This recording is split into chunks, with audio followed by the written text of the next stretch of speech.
Good evening, ladies and gentlemen, and welcome to week number 3 here of the Thunderdog Team League. Danny, are you... Mr. Chaos. Are you ready to be back How and doing this? Oh, I feel so great. Chaos, we're getting the old band back together. It's gonna be so good. Oh, and we've already got game number 1 coming right at everybody. I am excited, to say the least. I went ahead, I even wrote a tweet about this. That's how you know I mean business. Oh boy, I'm gonna have to go find that and do some retweeting. Yes. Anyways, so we have Deadly Gaming going up against Team Liquid Strat. What are your anticipations? I know I'm ready for a good series. That's what I'm ready for. I think the first one is going to be a PvZ on Habitation Station using my advanced powers from beyond, Chaos. That's my anticipation. I would have to concur, and I would think the viewers would also have to concur, considering they've seen the screen for the past minute or so. Well, I did not anticipate that, but that's great, viewers. Yes. Now you know how much we, pretend to predict things. Yes. But first map of the day is going to be Habitation Station, as it always is here in, gosh, what season are we in? Are we in? Oh man, like 3 or 4. Yep. Yep. I believe it's 3. I believe it is 2. But And if not, just pretend I didn't say that, and then everyone just be cool. yeah, no pressure. What in the world? Holy cow, this game. Come on, buddy. I'm all loaded, man. I'm ready. Same here. Vitross is like chilling out at like less than 1% left. I can't tell. I'm like staring very intently to see if there's a little smidgen left. Okay, come on. Now the question on everyone's mind, Chaos, will we see a 6-pool? That is a great question. I'm going to say no. I'm going to say no. But there's always hope. Always hope indeed. So, yeah, so what do we got going today? We've, it's going to be some pretty excellent games. We've got 5, well, I don't know. Let's see. Both players are pretty much masters, grandmasters, I do believe. Strat John is like, yes, we're finally in this. Absolutely, and I am ready to go. Chaos, why don't you go ahead and kick us off? Good evening, ladies and gentlemen, and welcome to game number 1 of the Top Dog League series. We've got Team Liquid Strat going up against Deadly Gaming, spawning in the upper right-hand corner here on Habitation Station. In the turquoise trunks, it is Whitewing. And spawning in the top left-hand corner for Deadly Gaming, we have our Zerg player, Vitross. So, PvZ here on Habitation Station. Wow, it feels like ages since we've been doing this. Like 2 weeks is just too long, man. Yeah. We had Liaison and Slicer doing it last week. Everything was grand with that, and yeah, just gosh, you've been gone forever, man. Well, yeah, I actually got to hang out with Liaison a couple weeks ago. That was good. We did a little cast, and that was good. And first kind of cold casting together, but it went pretty well. But Chaos, oh how I have missed ye. Yes, most definitely. Gosh, it's been since NDG, hasn't it? Yeah. Oh my last lord. time we were casting together, we had some GSL guys up in his house. Crazy. Yeah. And don't worry, in case you're wondering, that is the first and last time I will say his house on the cast. Yes. So yeah, been a lot going on since then. So far in this game, we've got pretty standard stuff coming out. We've got a gateway expand coming out of Whitewing. Vitross going to be doing pretty typical 14-14 spawning pool then hatch. So definitely looking to see a more mid-game-esque type build. So, how much playing have you been doing in the last several weeks? Oh, as I mentioned on the stream a couple weeks ago, it's been a large break for me to be to be honest. I still keep up with my metagaming, of course, watching, the Day 9 and the whatnot, but, it's a little bit off. I think I slipped down into the Gold League, just that MMR decay. Yes. Oh, yeah. Gold League is a scary place, man. It can be horrendous sometimes. You never know. So, a couple links going to be going out on the field. Get some map presence going. So far, Vitross really has a good idea of what's going on. Now he does see the scout. Actually, hello. Yeah, Whitewing. It's going to immediately get scouted, which is like super like bummer. Yeah, well, he does have a zealot going over, but yeah, there's going to be some more pressure applied there for sure. Oh, and that poor probe. Oh, just getting stuck in the worst way, but we'll end up saving the pylon. I mean, now he knows. So we shall see. Yeah, so Vitross obviously getting up pretty heavy droning right now. Not really going to see a whole lot out of him, probably for a little bit. He did not choose to go for speed, as he did go for that gasless opening. Probably going to be seeing a third base come down relatively quick, I would think. It really just depends on how much pressure he really wants to apply to this gold base. Yeah, it kind of depends. It's one of those. It's definitely kind of a long game, short game sort of thing. You either want to burst out and get all kinds of stuff to tear down that gold base, or you just want to, okay, let him have it for a bit and then kind of playing around it. If he's taking gold base, he's probably, I'm guessing, be somewhat aggressive with that extra mineral income, and you can kind of get an idea of what's coming, but generally speaking, not something you want to leave unchecked. So we'll see what he has planned there to kind of apply a little bit of pressure and keep that in check for himself. Yeah, so we did have a Chrono Boost go down on the Cybernetics core. Does mean he is probably looking to be a little bit more on the aggressive side.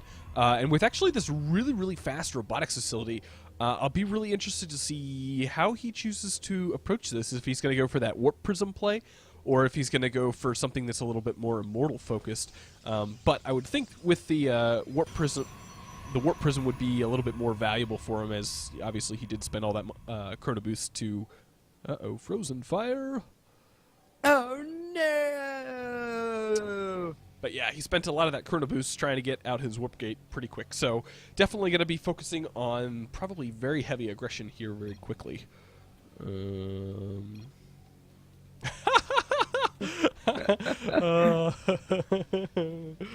boy. Yeah, just a little bit of love going on in the chat. He is an observer, so it's not really the end of the world if he does go ahead and drop out. I don't know, is there any way to...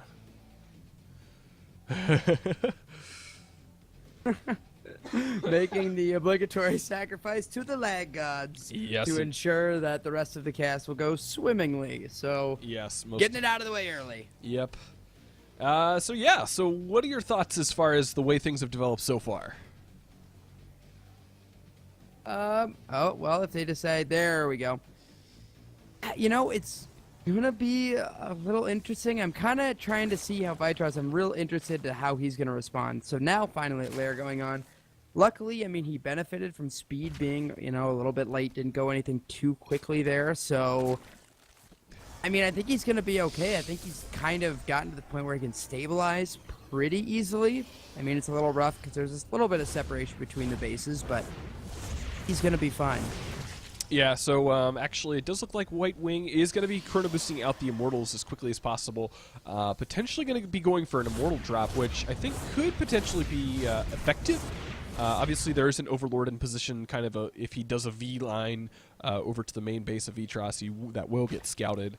But quite honestly, at this point, Vitross really doesn't have any challenge to this this gold base. Yep, and you are correct. He's got 2 Immortals and then a Warp Prism coming up and then more and more gateways. Now, with the gold base, I mean, he can just purely get more minerals so he can get up, more gateways so he can have big warp-ins. That could really play pretty nicely for him, but I mean, Vitross, I'm pretty sure, has a good inkling as to what's going on. He did scout the Robo facility, so he's going to be well aware of what's coming, and that Hydralisk Den is on the way. Surely to give a little bit of a boost against the Immortals should he see them, so he's not just on Roach-based tech, but looks like Whitewing's pushing across here and gives his own Zealot a little bit of a blast. Just kind of a, hey, how are you? I was wondering if you caught that. But yeah, a handful of Lings going to try and get in here. Scouts the Whitewing's army and is definitely going to need to back off at this point. So yeah, so the Warp Prism is actually more for just reinforcements.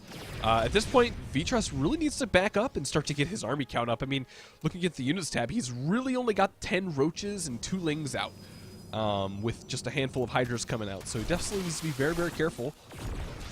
Yeah, and I'm a little bit surprised. I mean, I think Whitewing here, he's got a ton of minerals. He's got 1,500 already. And it looks like a little bit, no, he gathers them up. It's not going to be a split push, and we'll see how this goes down. But these Immortals are now in the back, and that's not going to be good news at all. Yeah, the Immortals actually getting picked up by the, got to be very careful about the Warp Prism. Warp Prism almost goes down with the Immortal. The Immortal will fall, and it does look like at this point, this actually will get cleaned up fairly well. A very, very nice hold position by the drones. No, like, hardly any of them died. Yeah, I mean, that was crushed by Vitross. He had just enough. And, I mean, there wasn't... If he would have had some, like, sentries and things with that, I think it would have gone much better. Yeah. But, you know, it was a heavy Zealot push, and unfortunately he got a little bit caught.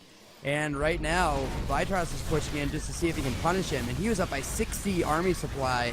And at home, behind this, he's just teching up, so this isn't all in by any means. So he just doesn't even really have to do a whole lot of damage here. Yeah, I mean, at this point, Vitross is in such a good position. He's taking his 4th base, pressuring in on this, what would be, technically speaking, a natural for Whitewing. And honestly, he can just push into the main. I mean, nothing's there. Yeah, you are absolutely correct. And you know it's bad when a Zerg player chooses to go up a ramp into a time warp with an army at the top already pre-positioned. So, yes, in he comes. Again, no sentry there, so he's not going to be able to wall that off. And it looks like those Immortals are going to go down, and this is going to be pretty terrifying. Yeah, I mean, at this point, there is just barely... No, there's not nearly enough energy for Photon Overcharge, so this army's pretty much fully uncontested. And actually, with the way that he's, done his infrastructure, only one Zealot can get in at a time, and a lot of this is going to get cleaned up pretty well. I think it does look like Vitross is going to be able to not quite win with this push, as there are lots of supporting gateways.